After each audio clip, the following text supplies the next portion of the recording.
going into Smoke's match, I was actually feeling tired, very much so.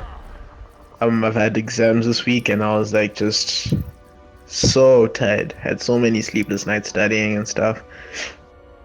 I was a bit nervous because he won the first week, and I knew he played Darkseid, and he was a beast owner. So yeah, I was nervous. Thought I was gonna lose. Um, I knew enough about Batman to the point where I felt like I could fight him. But then, yeah, I wasn't phased. I don't think at this point Darkseid is phased by any matchup. I think he's not a guy who just loses outright to anyone. It's either 5-5 or 6-4 at worst. Barring maybe one outlier or two. But yeah, I didn't feel not confident because I do think Batman is like top 5, but that's just someone has to be. You just have to know how to be. You just have to be prepared. It's on you to be prepared for that matchup. His Darkseid was very good to a certain extent. He did good at the zoning part of his game, but up close, not that much. So I think if he wants to get like really good at the game, he just needs to get better up close, because Batman was just invading his personal space, and yeah. Not to make too many excuses because he did actually show up and he did pretty well with his Batman. But yeah, I was just struggling just to defend against, because Batman can really put you into pressure loops, like quite well. He's a very good pressure character, and his jump 2 is stupid. So yeah, I guess I just struggled with that, just holding block and waiting for my opportunity to get out of those situations.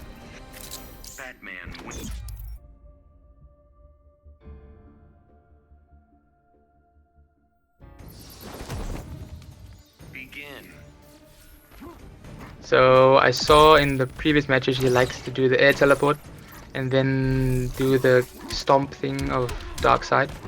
So when I saw him jumping, I just walked forward because the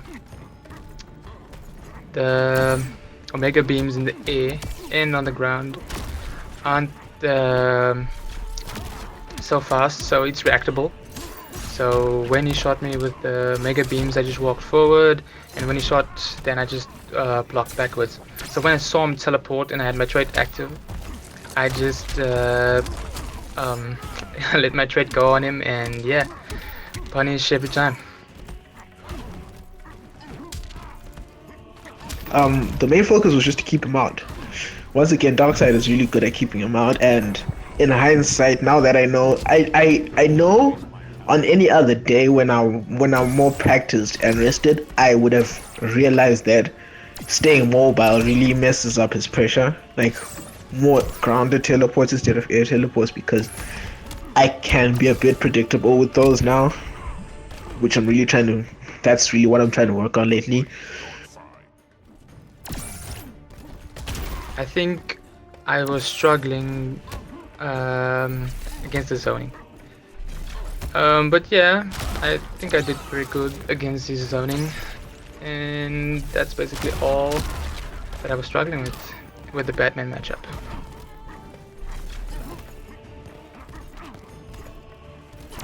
As soon in the second game, I was now pretty warm. The bad start really got to me in the first game. Not really asserting my game because once again I was just out of it. But yeah, it's not like I lost because I didn't know what to do. It's just once again one of those things where you're out of it. And like I said in prior interviews, Darkseid is very decision based. So when you're half, when you're just your mind is not in the game on the day, which is completely my fault, by the way. If you don't make sure your mind is in it when you play Darkseid, you will tend to lose more often than not. And I just didn't feel like today at all my mind was in the tournament, especially in this match. Darkseid wins.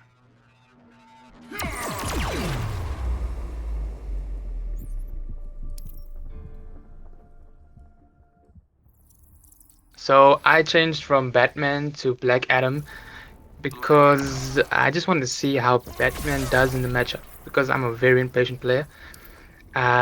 So yeah, so I was trying to get in most of the time and just see Fighters approaching where I target. struggle and stuff like that. But I knew after that I was gonna go to Black Adam because I didn't want to use Black Adam actually, but yeah, I just used Batman to see how I could do and stuff, see if I could beat him with Batman.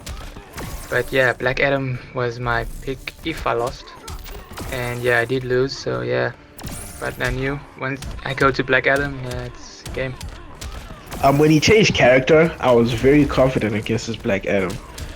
When he changed character, I knew I had figured his Batman out, which is good data because if I watch the match again, I'll realize that that is the limit of his arsenal. Like I know what his version of Batman encompasses, so that's very valuable data going forward. Yeah, when he changed matchup, I was just really confident that in my current state, I was still able to figure that matchup out, which is, the little bit of solace I can take in having I lost the first game and eventually losing the set, unfortunately. Going into the final round, okay. I just thought, okay, big Black Adam, I don't want to struggle, just want to get this over with and go play my buddy Brandon, and yeah, that was it. Just pick Adam and just get this over with. I feel like the reason I struggled was just slow to think. I was just really slow to think because Black Adam he's mildly fast paced. I don't think he's the fastest paced character in the game, but he's quick enough. And it was just one of those things where, like I said, I just wasn't in it enough from the get go. And I was just too slow to think of all the things that I knew about that matchup because I clearly felt like I had that matchup at least covered mentally. Like I was well prepared for it. I think I was winning the matches because Black Adam is a good character. And I downloaded his dark side in the first two matches. I expected more from him because like before we played in the King of the Hill and he was super good. But I don't know. I think the nerves got to him in the final of the losers bracket. But the nerves actually started that at the end of the match because I knew I was gonna play Brandon and I knew he was insanely good because I played a lot of casuals with him and yeah, I was so nervous.